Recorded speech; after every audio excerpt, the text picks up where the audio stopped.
Don't think healthcare professionals have any business experience? Think again.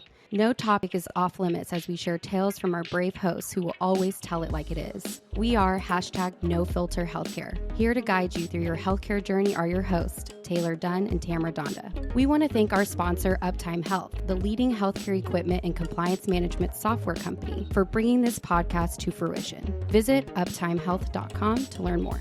Let's get started. Welcome to #NoFilterHealthcare. I'm your co-host, Taylor Dunn. And I'm your other co-host, Tamara Donda, and today we have our guest speaker, Sudha Vetri, who is the CEO and founder of Subscribely. Hi, Sudha. How are you? I'm good. How are you guys? We're doing great. I know it's early for everybody. You're the only person that can get me recording podcasts at 8 a.m. So I'm really excited to have you on today's show. We're looking forward to speaking with you and learning more about Subscribely and how you got started in the dental industry. So let's start there. Tell us where it all began and where the idea for Subscribely came about. I'm basically a strategy consultant. I started my career in McKinsey & Company. I've predominantly worked in finance. So the way my brain works is completely different than anybody who's been in the dental industry for long. So it's like third person perspective. So when I got joined with the dental membership company, that's when I truly understood the void of dental insurance and how many people do not have a dental insurance and how hard it is to afford a dental treatment without insurance. And it became very clear to me. And I also understood that the void of healthcare as a whole, it's not just a problem with the dental, as healthcare as a whole, if you don't have insurance, it's very expensive and you cannot easily afford any procedures.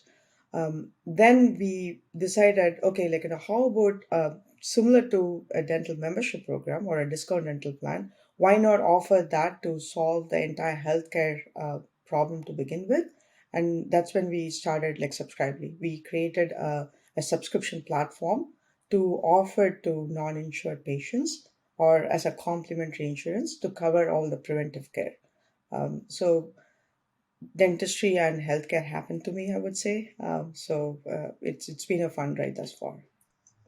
It's similar to me. I kind of started out in urgent care and came into dental, and it's one of those things where I feel like you're meant to be in this industry, and you can feel it when you get there too. It's really great. Uptime Health works in all different areas of healthcare, but we are just loving dental right now. We love all the industries, but dental's just a really fun time right now to be here and with everybody. So we're happy to have you. To be very honest, I think dental is much ahead of the curve in thinking when compared to the rest of the healthcare, because discount dental plan has been there much earlier than any other healthcare subscription to begin with. Well, I did a little research naturally because I wanted to learn more about Subscribely, and I saw on your platform that it offers data and analytics to customers, and that Uptime Health thrives on data. We're all about it, and we love to provide information back to clients and dental facilities to help improve their business. So I'm curious to know what kind of data and analytics does Subscribely provide to clients, and how does it maximize their revenue opportunities? That's a very good question. We all know data is a religion that we all want to follow. We provide a lot of analytics. We integrate with a PMS system. That's one of the foundation core of our platform. Because we are able to integrate, we are able to identify who are the cash patients, who are the self-insured patients, who are appropriate to be part of this membership plan which they're offering, as a result of which the revenue can be maximized.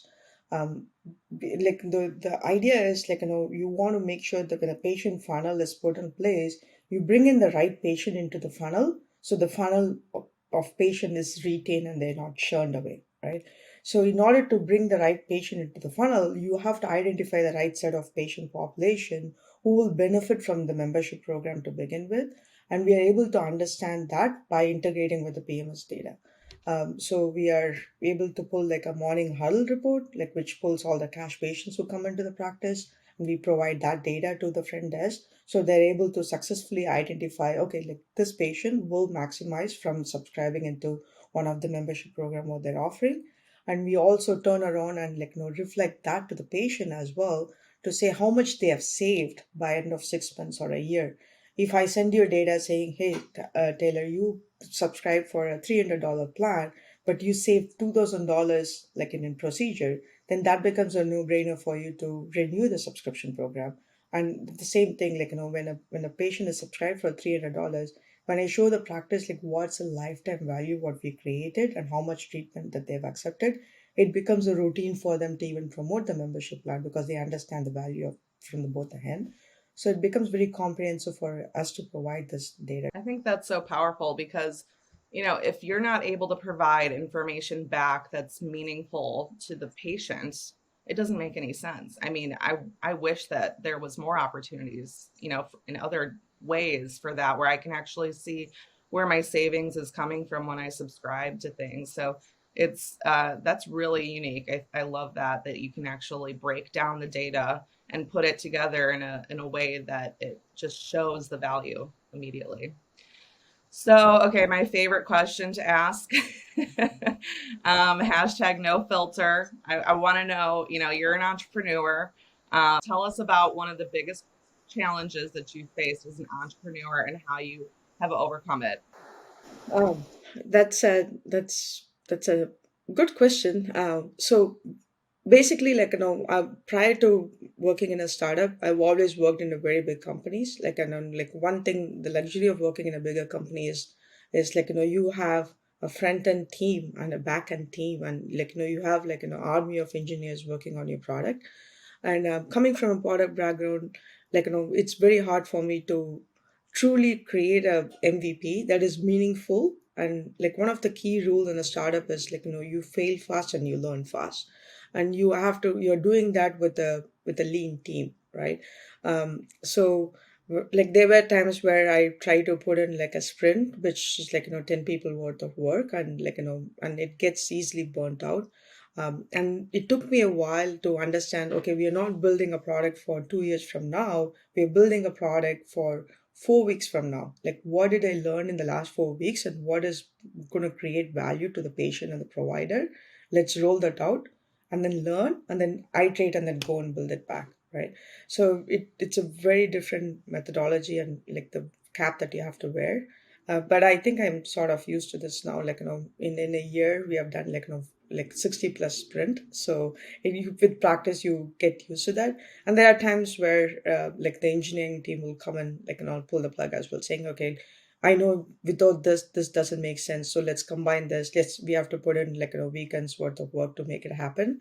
But I've got a fantastic team who made it happen as well. So thus far, the credit goes to them while I was learning how to pick up a starting entrepreneur. But I think together we are mature as a team to learn fast and fail fast and create value in our product. And I think underlying underneath all of that is you don't get a lot of sleep as an entrepreneur. Yes, I'm doing a podcast at 6 o'clock in the morning, so that should tell you something. Exactly. So I'd like to pivot the conversation to really focus on internal business structures because I'm kind of fascinated by subscription models and how they've become so popular, with Amazon and even all of these streaming services. So people really gravitate to them based around three factors, right? Convenience, price savings, and replenishment. So most companies that offer these subscription models experience issues though when it comes to retention. So how do you keep your clients engaged with your subscriptions? Do you offer, more services as you build up more plans or, kind of how do you engage with them on a regular basis? I mean, you picked on my very favorite topic, Tamara. I'll tell you that. So, subscription economy is coming, and you're absolutely right. We are subscribing to car, like all the way to the streaming services and video streaming services and all of that. Um, so one thing that I want to highlight here is there's a lot of confusion between like a Costco dental plan versus dental membership or dental subscription.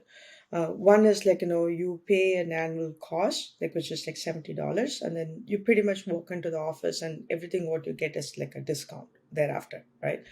On the other side, like you create a comprehensive subscription, which is like, you pay $300 for your subscription, or like, like based on the underlying factor, like where they operate and all of that. And then you give an included service, which is like, all the preventive care is covered as part of the subscription. So when you do that kind of comprehensive subscription, the retention is tend to be higher, because I'm not asking you to open your wallet every single time you walk into the practice, right? And it doesn't feel like a Groupon to you. Like you're subscribing to something, you get a huge discount. So you tend to do a expensive procedure and then you cancel your membership. On the other side, if I'm creating a change in your behavior, and if I include saying, hey, like, you get this 10 set of procedures and you get it year over year, and the value of this 10 set of procedure is more than $2,500, but you're subscribing that for a minimum set of like an annual membership cost, then it becomes a routine that we are building in your like, behavior. So that tends to retain more subscriber into practice, and we have seen a lot more success with that kind of model, and that's one of the predominant model that we actually recommend our practices to implement. And of course, we also provide like a lot of training. Like we provide hygienist training, we provide front desk training, and we provide a lot of training. So they understand the value prop of the subscription and able to articulate this very well to the patients. Yeah, I think that, really subscription models are so interesting, but the way that you've kind of positioned your business, it just really makes sense. It makes sense on the patient side also. And that's what's really important. They're the ones that are really interested in using the product and pushing it out there. And then also with the, other offices as well, it's just an easier conversation, I think, to have with a person when you're not, asking for money all the time. Exactly. I mean, like, hygienists and front desk people are not like salespeople, right? Like they truly care about the patient, and end of the day, that's what they enjoy doing to begin with. So when you provide them the tool to actually facilitate that conversation, it becomes a very easy for them to explain the value prop, because they're trained to do that. And the value prop is like providing more services to the patient. It becomes very natural for them than like thinking that they are selling something to the patient and they have to articulate this every single time. Then they fail and the patient fail, and like the entire things falls apart. And I loved how you touched on changing the habit, because, a lot of people, I feel like if they don't have coverage, they're going to the dentist only for emergency cases. They're not regularly going to get cleanings and other things that are just important for maintenance. And so this is changing the way that they're thinking about getting care, getting dental care. So I think it's great. So one awesome feature too I saw was that you guys offer marketing related services. Tell me a little bit more about that, and how you guys keep up with all the volume, because I know it can become difficult, when you're scaling at your size. Oh, that's a really good question. But we modularized our offering to the dot. So the branding of the dental provider doesn't change. Like, it changes like, very rare. So whenever we create our offering, we take pride in offering a white label services. So we create like a patient portal, like marketing and like, all the branded collaterals that goes along with it under the branding guideline of the practice to begin with. And it's like you do it once and then you pretty much like don't have to touch that again unless there is like underlying factor that changes. So it's very modularized and it's data driven to begin with. The design is the component is like added as a value prop, and they take pride in that, like, whenever like everything is white label, it feels like yours, it act like yours, and it doesn't change that often as well. So we put in that effort when we launching a plan, and we change periodically when the underlying packages changes, because the need of the patient base changes, or like if they want to launch like a new services to begin with as part of the package, then we go and touch that. But we're not redesigning the entire thing. We're just updating the package component. So it's very modularized and white label to fit the custom needs. So we are able to scale along with that. It's not that hard. That's awesome. I love it. White label all the way. I mean, like it's pretty much what is wanted in the industry. Like, if you take like, Apple, and like if you take other industry, which is setting the bar so high for like, the customer experience, And people look to relate to the same kind of experience everywhere else outside of the healthcare or any other patient journey that they are looping in. So we are truly bringing in a consumerism in healthcare. So we are trying to put them in the center and then give them the same look and feel and then experience what they experience outside of healthcare. So it's very easy for them to relate to and accept into that. And it's easy for the provider to set the bar so high as well to meet the expectation. Yeah, absolutely. Well, this has been really great talking with you, Sudha, and learning more about Subscribely and just what you're doing to change the dental industry and the mentality of patients. I honestly think it's brilliant. So, kudos to you and your team. And I really can't wait to see how your company continues to grow. So, to learn more about Subscribely, make sure you visit subscribely.com. And don't forget to subscribe to our podcast or comment below if you have any questions for us. Thanks, Sudha. Thank you. Thank you. I mean, like you guys have done a phenomenal job in nursing to healthcare, and I truly enjoy like conversing with you both. And I hope to see many more podcasts. And I'm a true subscriber to No Filter Healthcare. So I cannot wait to see more podcasts in your channels too. Thank you so much. Maybe we'll have you back. Thank you.